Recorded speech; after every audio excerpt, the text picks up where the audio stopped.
Hello everyone, welcome back to Coach Craig Sports. Today is Monday, so we're going to be talking about the top performers from this week so far. Obviously the Monday night game is still going on when I'm recording this video, so we're not going to have that game, but these are going to be the top 5 performers at each position with some other notables as well. First off, we'll get started with the quarterback position. We got Jalen Hurts, 24 out of 44, 338 yards, 3 passing touchdowns, no interceptions, 63 rushing yards, and 1 rushing touchdown. 43.82 fantasy points. All the quarterbacks are going to be in 6-point per passing touchdown format. If you guys use a little bit different format, just adjust accordingly. Hurts was great in this game. Obviously, they didn't come up with a win, but for fantasy, he's great. He's going to be great once again. I would play him in the championship if I had the chance to, unless I have a clear, better option. Then Ryan Tannehill, 21 out of 27, 273 yards, 3 touchdowns, no interceptions, 21 rushing yards, and 2 rushing touchdowns, 43.02 fantasy points. Great day against the Lions. Obviously, the Lions are a terrible defense. He's definitely somebody that's probably outperformed expectations most of this season. And then we got Josh Allen, 28 out of 40, 359 yards, 2 touchdowns, 0 interceptions, 33 rushing yards, and 2 rushing touchdowns. He had 41.66 points. Honestly, Josh Allen's been great this year. Can't say too much about him. You know, if you got him in your lineup, you're going to be playing him. Kyler Murray, 27 out of 36, 406 yards, 3 touchdowns, 1 interception, 29 yards rushing, 1 rushing touchdown. Pretty much went head-to-head with Jalen Hurts here. Obviously, he had the 1 pick, 39.14 fantasy points. And last but not least, we got Lamar Jackson, 17 out of 22, 243 yards, 3 touchdowns, 1 interception, 35 rushing yards, 1 touchdown, 35.22. He was very good this week against that poor Jacksonville defense. He's been pretty good a couple weeks in a row now. So definitely somebody that you can trust going forward. Then other notable performances, we have Matt Ryan, 3 touchdowns, over 300 yards. Justin Herbert, over 300 yards. Once again, 2 touchdowns and a rushing touchdown. And then Tom Brady with the big day. I believe it was about 390 yards and 2 touchdowns. So big comeback win there for him as well. Then we'll get moved over to the running back position. And we got Tony Pollard as the top guy, filling in for Ezekiel Elliott. 69 yards rushing, 2 rushing touchdowns, 6 receptions, 63 yards. And he had 31.2 fantasy points. This is all in PPR format. If Tony Pollard's out there in your league, definitely somebody that you want to pick up this week. Because if Ezekiel Elliott misses again, he could be a league winner. Then we got David Montgomery, 146 rushing yards, 2 touchdowns, 1 reception, 16 yards, 29.2 fantasy points.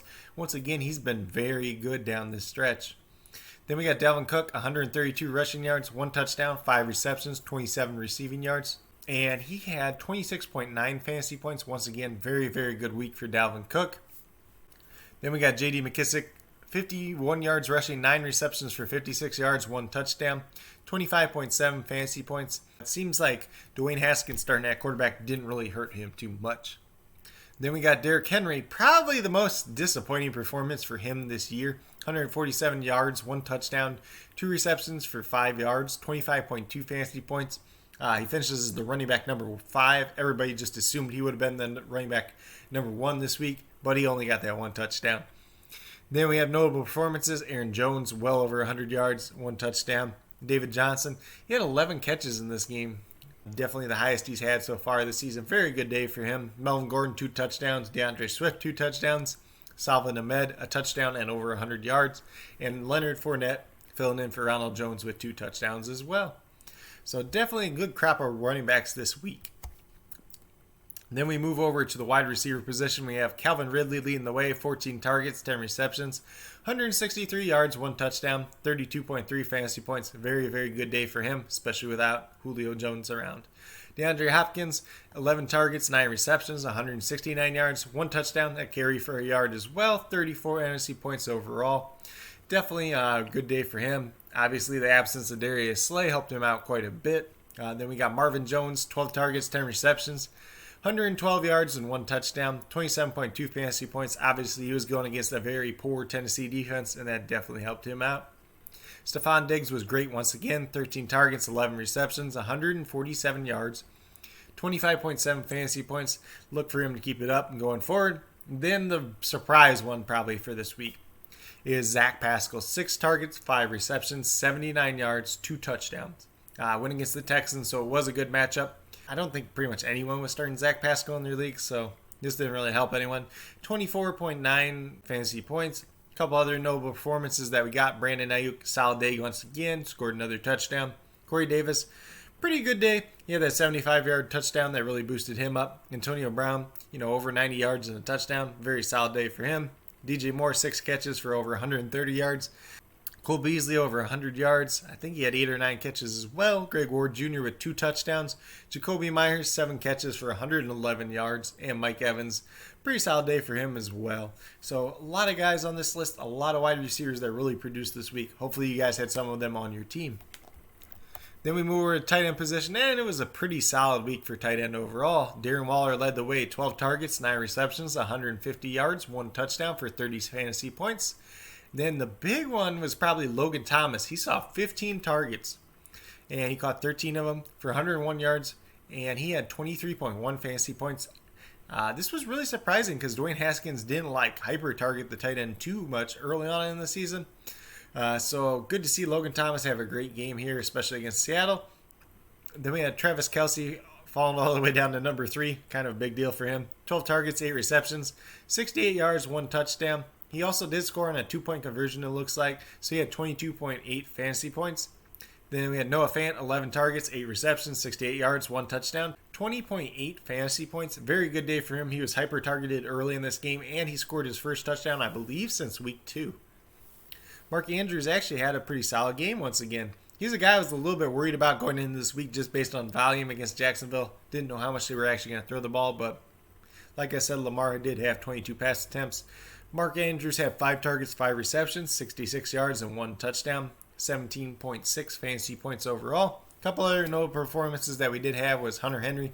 I believe he had 65 yards and a touchdown. And then Robert Tonyan, all this guy does is score touchdowns. He had a touchdown and I believe 18 yards as well. This is just a real quick rundown of the top 5 performers for Week 15. Hopefully you guys had some of these guys on your fantasy football team. Hopefully they help get you some playoff wins and lead you into that championship stretch. If you guys think I missed anyone in regards to top performers, please let me know in the comments down below. If you guys need to reach out to me for any reason at all, feel free to do so, whether it's down in the comments, at my email, CoachCraigSports@gmail.com, on Twitter at CoachCraigSport, or on the Coach Craig Sports Facebook page. But if you guys liked and enjoyed this video, please give it a thumbs up. Really appreciate it. It really helps the channel grow. If you're new to my channel, please consider subscribing. It helps build the community that we're trying to build here at Coach Craig Sports, and that's one for you, the viewers. Trying to help you guys with your fantasy football teams, helping you get some more wins, helping you enjoy fantasy football a little bit more, and bringing home some of them championships that are coming in 2020. But with that being said, if you're a newer or current subscriber who's yet to do so, also hit that notification bell. It lets you know every single time I upload a new video. Like I've been saying, I upload about 5 videos a week, and tomorrow's video is going to be the waiver wire episode. So we're going to be looking at those guys that you want to add to your team for week 16. And for most of you guys, this is the championship week. So this is the most important week of the fantasy football season. I'm going to be going through that, breaking down who you should be picking up. And if you guys have any questions at all regarding that, especially for this week, whether your championship is in week 16 or week 17, definitely a big week for you guys. And I'd be more than happy to help you guys out. But with that being said, that's all I got for today's video. I hope you guys all enjoyed and have a great rest of your day.